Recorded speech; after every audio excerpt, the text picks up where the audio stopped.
संघ, पहले जब संघ शुरू हुआ तब तो सिर्फ एक ही काम था हमारे पास कि हमने शाखा लगानी है, शाखा में कार्यकर्ता खड़े करने हैं। लेकिन फिर जैसे जैसे टाइम गुजरता है तो संघ धीरे धीरे धीरे धीरे जैसे एक पावर हाउस होता है तो पावर हाउस बनना शुरू हो गया।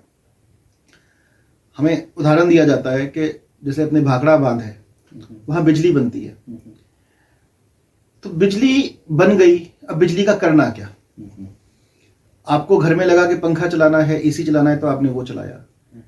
किसी को लगा कि फैक्ट्री में मशीन चलानी है तो उसने मशीन चलाई।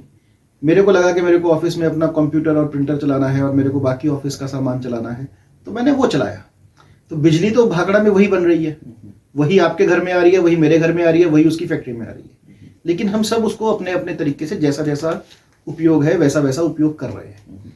तो ऐसे ही जब संघ के कार्यकर्ताओं का निर्माण हुआ, अच्छे अच्छे लोग खड़े हुए, समाज के लिए, देश के लिए कुछ करने की भावना वाले लोग खड़े हुए, तो उनको जहां जहां लगा कि हमें देश के लिए काम करना चाहिए, किसी को लगा कि भाई जब तक अच्छे स्कूल्स नहीं होंगे जिनमें संस्कार युक्त शिक्षा नहीं दी जाएगी बच्चों को, तब तक समाज नहीं खड़ा हो सकता। तो उन्होंने स्कूल खोले और वो धीरे धीरे धीरे धीरे आज दुनिया का सबसे बड़ा प्राइवेट एजुकेशनल इंस्टीट्यूशन बन गया, विद्या भारती।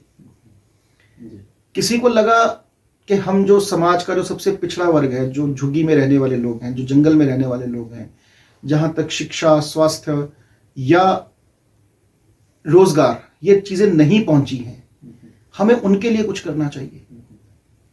तो उन्होंने उन बस्तियों में जाकर बच्चों को पढ़ाना, बच्चों को काम सिखाना, महिलाओं को काम सिखाना, धीरे धीरे धीरे धीरे उनके अंदर मेडिकल फैसिलिटीज लेके जाना, कोई डॉक्टर की वैन लेके जाना, कोई एक छोटी डिस्पेंसरी वहां पर खोलना, तो ये काम उन्होंने किए।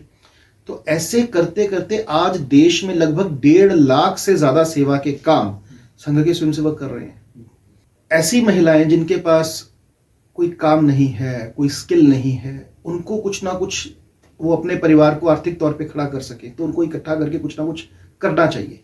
तो जैसे हम सेल्फ हेल्प ग्रुप्स बोलते हैं, तो हरियाणा में ही, हम हरियाणा में बैठे हैं पंचकुला में, तो एक बड़ा अच्छा प्रयोग हुआ। करनाल के अंदर महिलाओं को लेकर एक प्रकल्प शुरू हुआ कि दिवाली के अंदर जो घर में हम लड़ियां लगाते हैं, लाइट्स लगाते हैं, वो सारी की सारी बाहर से आती हैं। और बहुत देर से डिमांड थी कि हमें स्वदेशी लड़ियां चाहिए, कि हमारे देश में बनी हुई, कि हम इतना भी नहीं कर सकते क्या? तो उन्होंने लेकर एक प्रकल्प शुरू किया। तो आज वो दिवाली पर वो प्रकल्प सेवा भारती का 1.5-2 करोड़ की लड़ियां बेचता है साल में। तो सोचिए कितना बड़ा काम हुआ, उन महिलाओं के घर में कितनी खुशहाली आई होगी, कितना वो परिवार वो समृद्ध हुए होंगे। तो ऐसे छोटे छोटे प्रकल्प, अभी आप चंडीगढ़ जाएंगे तो भारत विकास परिषद का एक 24 सेक्टर में बहुत बड़ा लेबोरेटरी है, इंदिरा हॉलिडे होम के अंदर वो भारत विकास परिषद की लैब है, जहां दुनिया भर के टेस्ट आपको बाहर से आधे से भी कम कीमतों पर होते हैं, और वहां इतना अच्छा टेस्ट होता है कि पीजीआई भी उसको मानता है। तो ऐसे काम जगह जगह संघ के स्वयंसेवकों ने खड़े किए। आप पिछले कुछ सालों में देखेंगे कि पूरे देश के अंदर जो गौशालाएं हैं उनको इकट्ठा करके उनका एक, जिसको हम कहें ऑर्गेनाइज तरीके से गौशालाओं की देखरेख, उनका साथ संभाल का काम शुरू हुआ है। तो जब 2008 में हमने गौ ग्राम यात्रा निकाली संघ के स्वयंसेवकों ने, और सारे देश के अंदर कि गाय हमारे लिए पवित्र है, लेकिन उसके और भी कई आयाम हैं। गाय से आर्थिकता भी जुड़ी हुई है, गाय से पर्यावरण भी जुड़ा हुआ है, गाय से एग्रीकल्चर भी जुड़ी हुई है।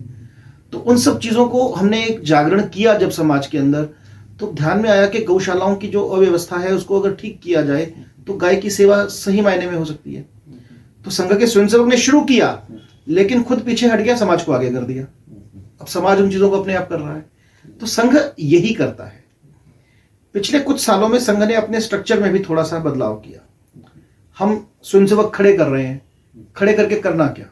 तो समाज के अंदर इस प्रकार के परिवर्तन के जो काम है, जैसे मैंने आपको सेवा का काम बताया, बहुत से देश के अंदर ओपिनियन मेकर्स हैं जिनके बारे में या जिनको संघ के बारे में परसेप्शन क्लियर नहीं है, उनको संपर्क करके उनको संघ की परसेप्शन समझाना, उनको संघ के संपर्क में लेके आना।